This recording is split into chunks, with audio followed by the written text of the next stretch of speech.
जवाहरलाल नेहरू चिकित्सालय के अंदर जो ये अक्सर देखा जा रहा था कि जो अस्पताल में आउटडोर के और इमरजेंसी में जो मरीज आते हैं गांव परिवेश में, जो कम पढ़े लिखे हैं और जो इस तरह से जो अनजान है, वो आते तो वो अक्सर भटकते रहते थे, उनको रास्ते और दिशा का ज्ञान नहीं हो पाता था।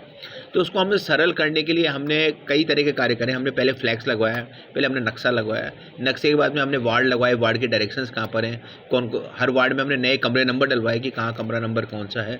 उसके बाद भी लग रहा था कि अभी भी कुछ करने की ज़रूरत है, तो हमने जो NABH की गाइडलाइंस है, उस गाइडलाइन के अकॉर्डिंग हमने क्या करा है कि डायरेक्शंस हमने बता दिए।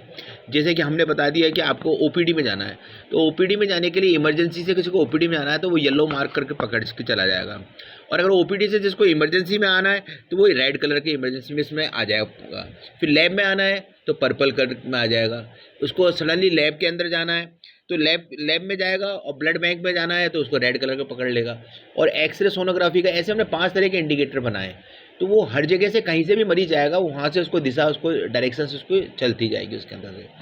और अभी हम एक फायर एग्जिट का भी बनवा रहे हैं। जैसे किसी कारण से कभी आग लग गई, जैसे अभी घटना हुई, तो कहाँ पर वो सीढ़ी है, कहाँ से नीचे उसे उतर के आना है, उस तरह की हम भी एक फायर एग्जिट के डायरेक्शन करेंगे।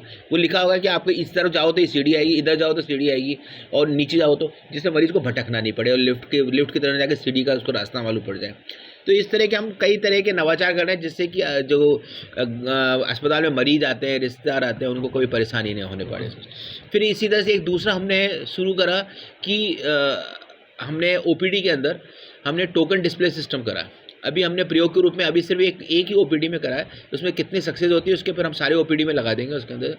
उस टोकन डिस्प्ले के अंदर ये है कि जैसे कि मरीज़ अपनी पर्ची लेके आता है अस्पताल से, तो वो डॉक्टर के पास जाता है, तो वो क्या होता है, उसको मालूम नहीं होता मेरा नंबर कब आएगा, बेचारा लाइन लगाए खड़ा रहता है, और लाइन लगाए 2-2 ढाई घंटे बीमार मरीज़ खड़े रहते हैं। तो उनको बैठने के लिए हमने क्या करा है कि पहले साइड में बैठ जाएँ, और वहाँ जो चौकीदार हो, जो बाई जी खड़ी है, वो नंबर डाल देगी। अब उसका जैसे 44 नंबर उसको दे दिया सपोज एग्जांपल में, अभी 20 नंबर चल रहा है, तो 24 नंबर का गैप है, तो उसके बाद टाइम है, तो वो जरूरी नहीं वहाँ खड़ा रहे, वो अपना वेट करता रहे। जो डिस्प्ले है वो आपको संख्या ही बताएगा, एक बार हिंदी बोलेगा, एक बार अंग्रेजी बोलेगा। ये इस तरह का हमने अभी HOD मेडिसिन के कमरे में लगाया हुआ है, और वहाँ पर प्रोग सक्सेसफुल रहा। तो इस तरह के हम कई तरह के अपने नवाचार करते आ रहे हैं।